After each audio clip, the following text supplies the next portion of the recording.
So this is our last example of chapter 1. Unlike the box question that we solved first, where we cut the corners out of the box and folded it up, I would describe that as a very realistic, real-life problem. You want to create the maximum volume in something and using a certain amount of materials. So I really like that question because it has a real-life application. This is an example that I believe has no real-life application. Okay? It is an example just to do math, not to. They try to put it in the context of a real-life situation, but really, Clara and 3 friends are born on the same day, and Leslie's 5 years younger than Clara. Mike is 2 years younger than Clara. Thomas is 3 years older. We want to find out how old Clara is. What do? You ask her, how old are you? That's your real-life question, right? That's how you would solve this in real life. You're not going to go, oh, I noticed that the product of their ages was 61,136 greater than the sum of their ages? Really? Okay. So, yes, this has no real life application, but at the same time, what it does do is it provides us with a context to practice some of our math skills that hopefully we could use in real life situations sometimes that are better worded than this one. So in this case, how do we set this up algebraically? We want to find out their ages, so we need to use a variable to represent something in here. What makes the most sense? Everybody's being compared to Clara. So we're going to say that Clara's age is X. If Clara's age is X, how old is Leslie?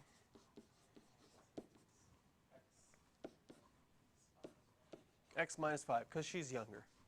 And Mike? X minus 2. And finally, Thomas?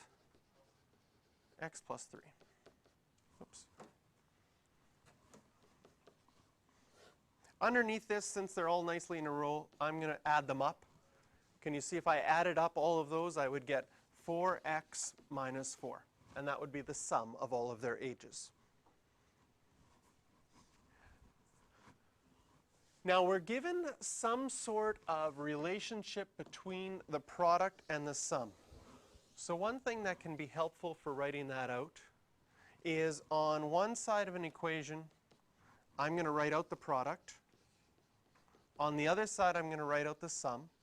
So my product is multiplying them all together. I'm not going to expand this. I'm just going to write it all in brackets.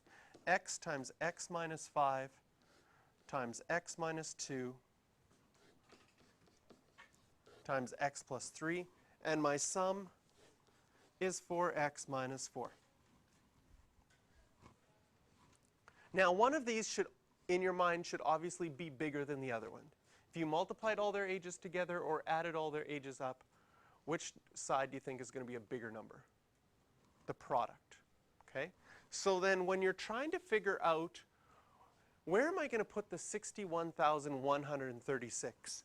If I already know that the left side of my equation is bigger, in order to make them equal, does it make sense that I maybe should add the 61,136 on that side?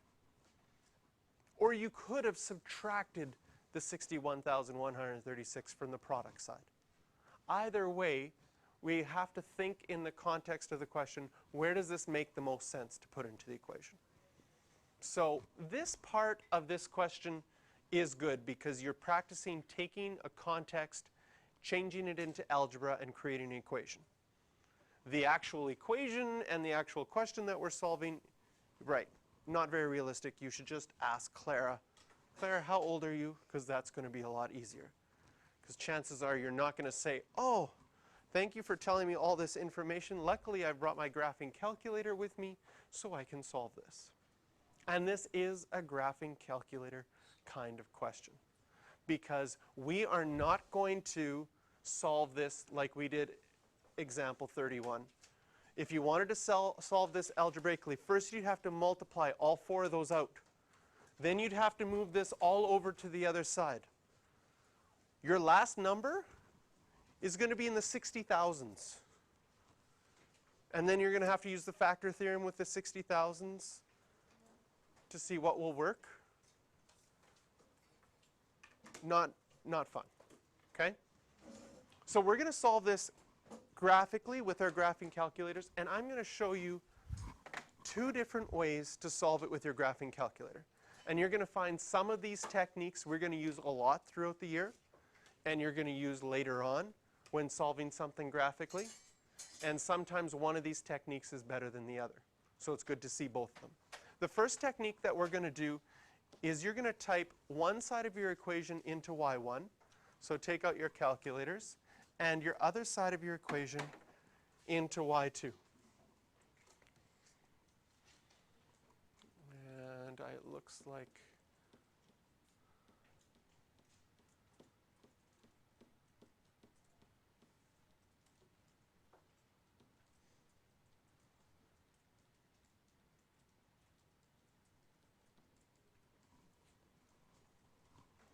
so I'll wait for you to type everything in.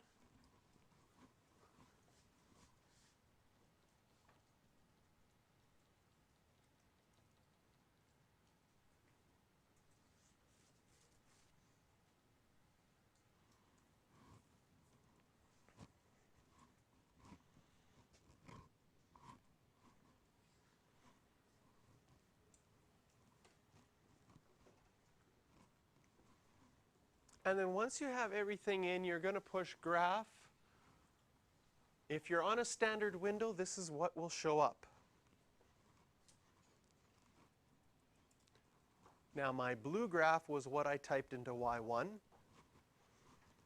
The red graph is what I typed into y2. Do you see any red graph? No. So currently, our window doesn't show our red graph at all. So we're going to have to play around with our window until we see something that matches up. So a couple of things that you can do. You can play around with your zoom button. Sometimes when I have no idea where to start, I go down to zoom fit. Zoom fit supposedly fits things nicely on the graph. It works about 1 every 20 times. There's our x to the 4 graph. That would be the product side. That kind of fits not bad. And our red graph?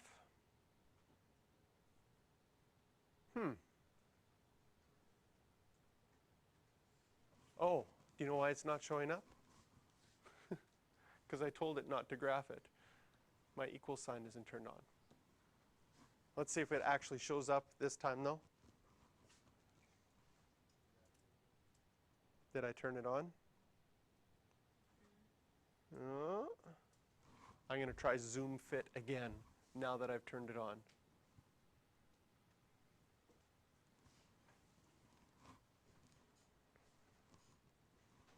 It seems to have changed my window a bit. Oh, look at that red graph. Isn't that wonderful? So now what we're going to try to find is where our blue graph and our red graph intersect. Now currently our window is still terrible, because I don't know if you can see where the blue graph and the red graph intersect, but it doesn't appear on that screen. So at this point, after going zoom fit and at least seeing both my graphs somewhat on there, a couple of things that I notice. I notice that if this blue graph does keep going up, it seems like it's going to intersect somewhere over there in the top right. So I'm going to need to extend my x values to the right. And since my red graph is like right at the extreme top of my graph, I might also change my y max. So I'm going to go to my window now. I'm going to change my x max. It's at 10. Another thing you can think about is the context of the problem. X stood for Claire's age. We probably don't need to go up to 1 million, because her age is probably something reasonable, probably between 0 and 100. So I'm going to go up to 50. I might need to go higher, but I'm going to start there. And just because my red graph was right at the top, I'm at 60,000 right now. I'm going to go quite a bit higher there to 80,000. Because what I want to have happen is I would like to see my blue graph and my red graph intersect.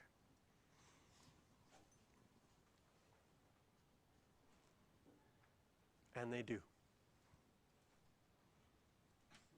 So now that I have both graphs on the same screen with them intersecting, we can go second, trace to our calculate.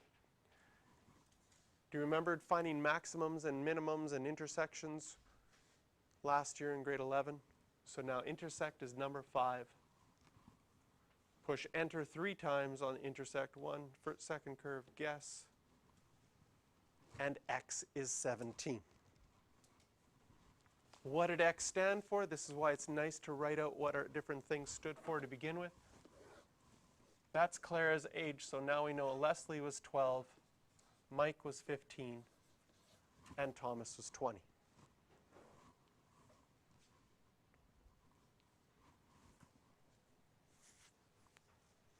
So that's the first way that we can use this information to help us solve.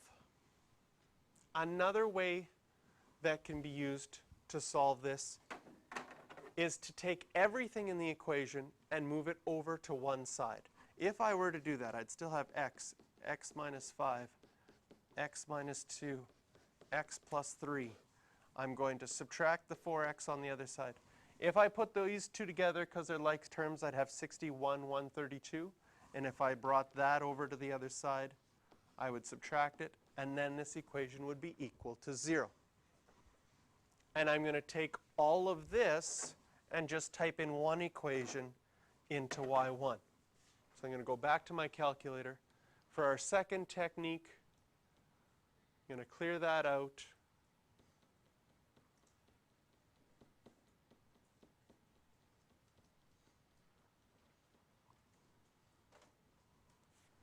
And we're going to subtract 4x and subtract 61, 132.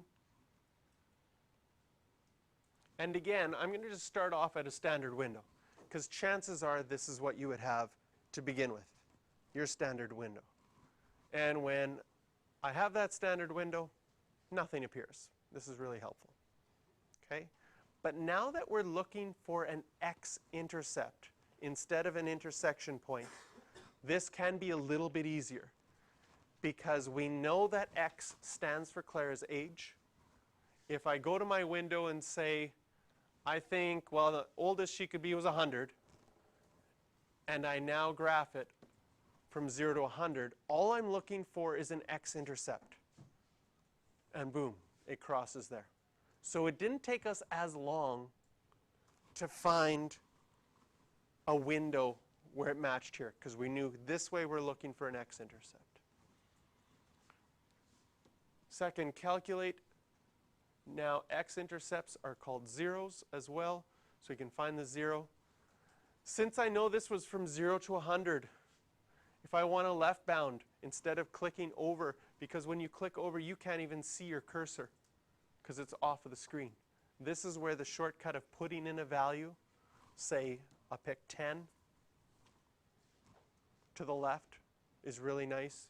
And well, halfway would be 50, for sure that's going to be to the right. Push enter, and it finds out that x is 17 as well.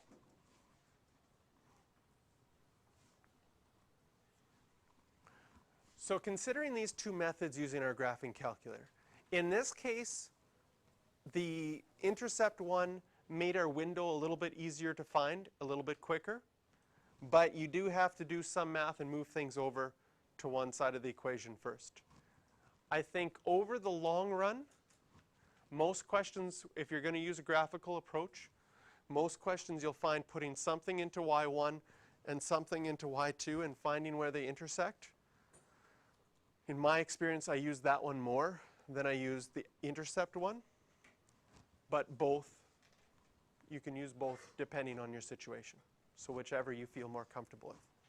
As far as practicing more unrealistic questions, I have for you questions to go with this one are number 7 and number 8.